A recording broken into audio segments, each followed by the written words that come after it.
Hello bachcho, let's read the question.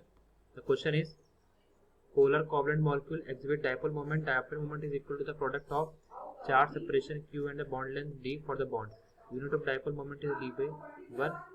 d by is equal to 10 to the power -18 ESO centimeter. Dipole moment is vector quantity. It has both magnitude and direction. Hence, dipole moment of a molecule depends upon the relative orientation of the bond dipoles, but not on the polarity of bonds alone. A symmetrical structure showed zero dipole moment. Thus, dipole moment helps to predict the geometry of a molecule. Dipole moment values can be used to distinguish between cis, trans, ortho, meta, and paraformous substance.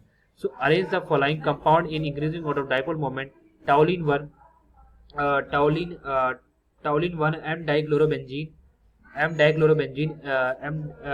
O dichlorobenzene, P dichlorobenzene fourth. Okay,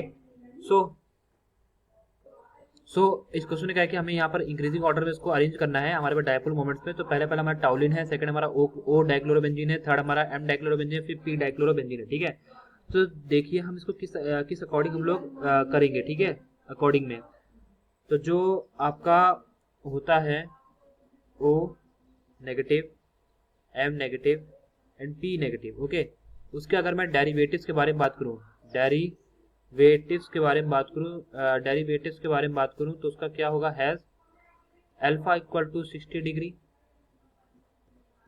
120 degree and 180 degree. Okay, तो जो आपका resultant vector होगा, resultant vector has zero dipole, has zero dipole moment in p derivative because of symmetrical structure. Okay, symmetrical structure. So also dipole moment of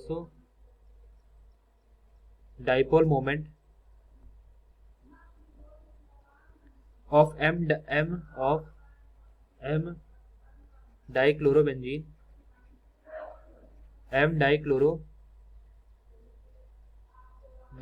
is more than toluene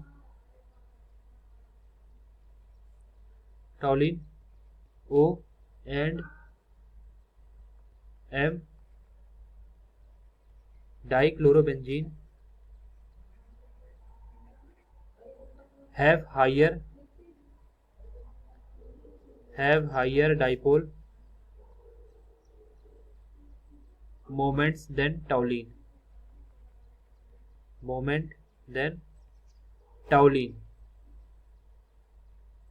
due to high electronegativity of chlorine than CH3 group. So further O dichlorobenzene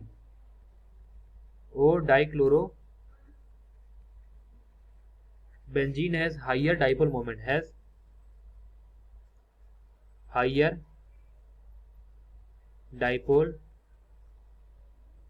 moment, due to lower bond angle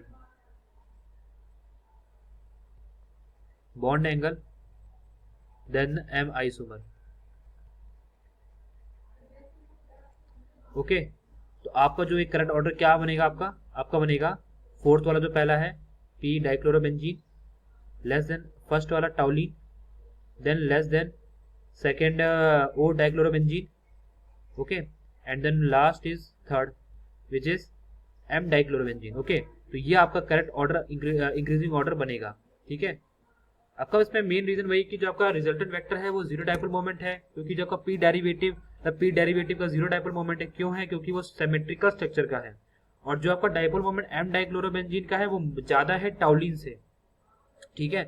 तो जो आपका M dichlorobenzene का dipole moment high है, टॉलिन से क्यों है high है, क्योंकि इसकी जो इलेक्ट्रोनेगेटिविटी है क्लोरीन की वो ज्यादा है CH3 ग्रुप से, इसी की वजह से उसका डाइपोल मोमेंट हाई है, और साथ में सामने वाले का आपके लोअर बॉन्ड एंगल के हिसाब से भी वो भी कम है। तो जो आपका इंक्रीजिंग ऑर्डर बनेगा वो बनेगा 4th, 1st, 2nd and 3rd, मतलब कि आपका पहले बनेगा पी डाइक्लोरोबेंजीन, देन आपका बनेगा टॉलिन, देन आपका बनेगा ओ डाइक्लोरोबेंजीन, देन आपका बनेगा M dichlorobenzene. Okay, so I hope you understand this concept. All the best.